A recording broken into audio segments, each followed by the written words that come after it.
Well, the holidays are almost here. We have Thanksgiving in just another week or so, and then we've got Christmas in about a month. And just because the holidays are upon us doesn't mean that everyone is looking forward to them. So today I just want to talk to some of you out there who might be kind of dreading the holidays or going through a difficult time or dealing with a difficult family member, whatever the issue is.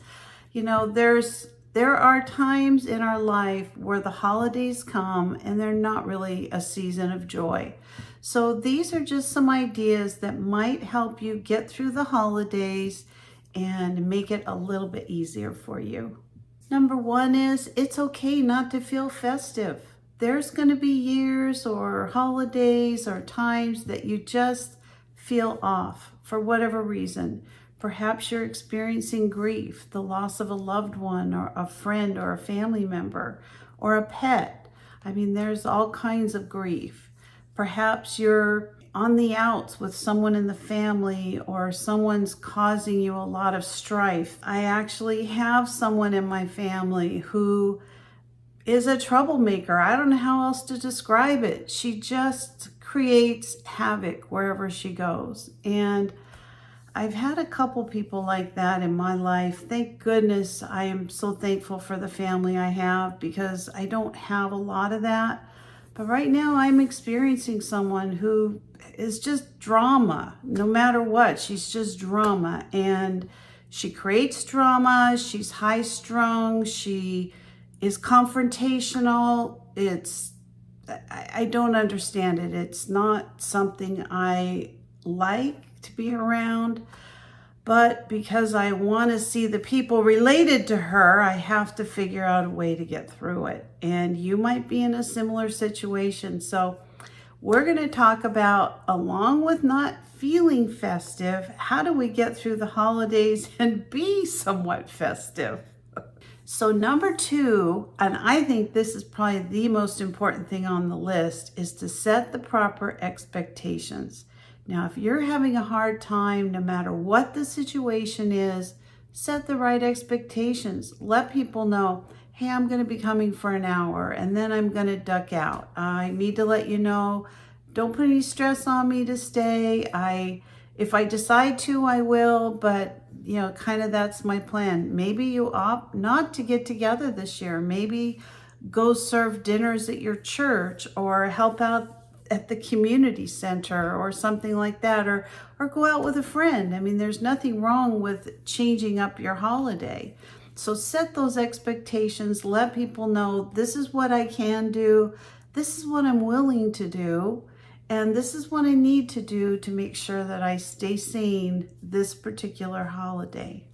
The third thing is simplify the season. If you're somebody who traditionally does a ton of baking and a ton of decorating and you want to have every experience perfect and make everybody happy so that they're all having a magical Thanksgiving and Christmas, maybe this year you just focus on a couple small things.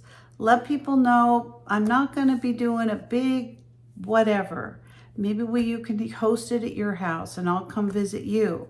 Don't expect, the big fireworks like I have every year. This year I'm just going to have a couple of things and we'll just make it special by being together. And I think sometimes by simplifying things and not feeling like you have to do everything, that's going to help you tremendously. Number 4 is plan. Just like I prep for my meals, for my dieting, plan ahead for emotional triggers. Whether that's grief, whether that's a difficult family member or friend, whether that's, financial difficulties that you're having, plan ahead. Don't wait until the last minute till it's something you can't handle. If you've got a difficult family member who's making your life hard at the Christmas or Thanksgiving season, limit your exposure to them. You don't have to spend every minute with them.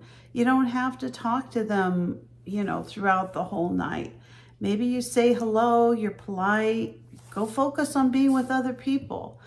Like I said earlier, maybe opt out a little bit early. Maybe focus on spending time with the kids this Christmas or Thanksgiving. You know, a lot of adults get together, they talk politics, they talk this or that, all these challenging things. And the kids just go run off and play and have a lot of fun. For me, I learned a long time ago, if I hang out with the kids and I focus on play and having fun, most likely I'm going to forget my personal problems and I'm going to just have fun. Number 5 on my list is create small pockets of comfort. Whether that's a warm eggnog or your favorite hot toddy or, just spending some time one-on-one with someone, going up to the store to get more cranberry sauce. I mean, whatever it is, you know what? There's small things you can do to kind of take yourself out of a situation if you're feeling sad or depressed or upset or overwhelmed, and make things a little bit easier for yourself. Number 6 on my list is let yourself feel and express how you feel.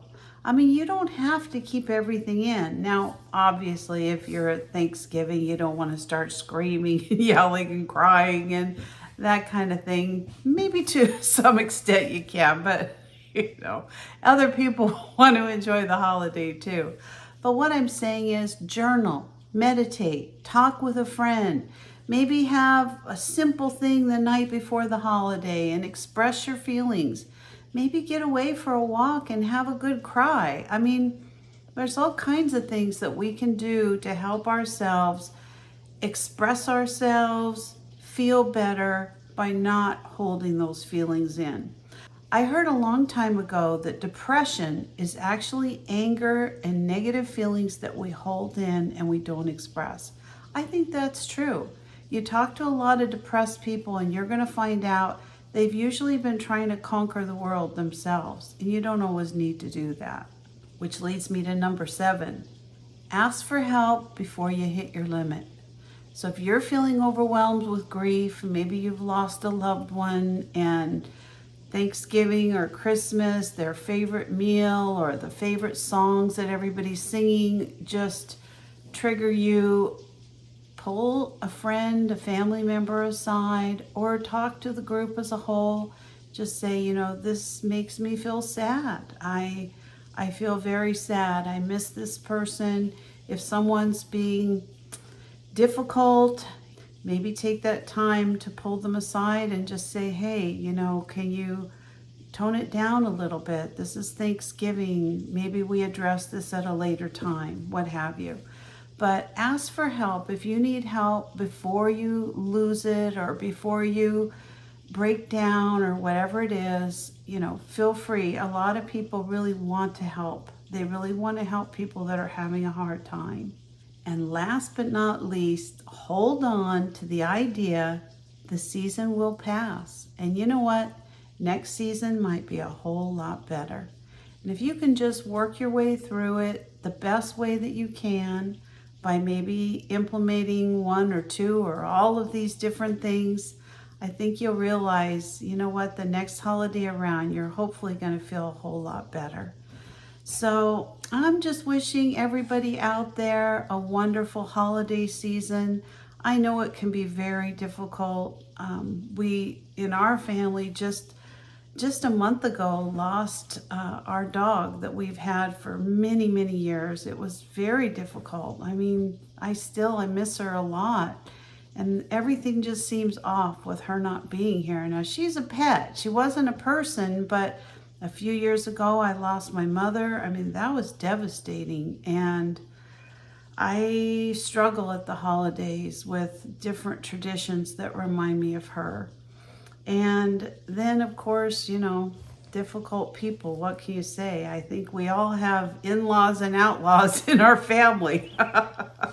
Thankfully, I don't have a lot of outlaws. I do have one. And I try to stay clear of her whenever possible. Because I don't like the drama and I don't want all the negativity that, some people send your way. So try to be positive. I wish you the most success during the holidays. And if you're not a subscriber, please consider subscribing to my channel. Give me a like, a thumbs up, or ring that bell for future notifications. And I'll see you next time. Bye-bye.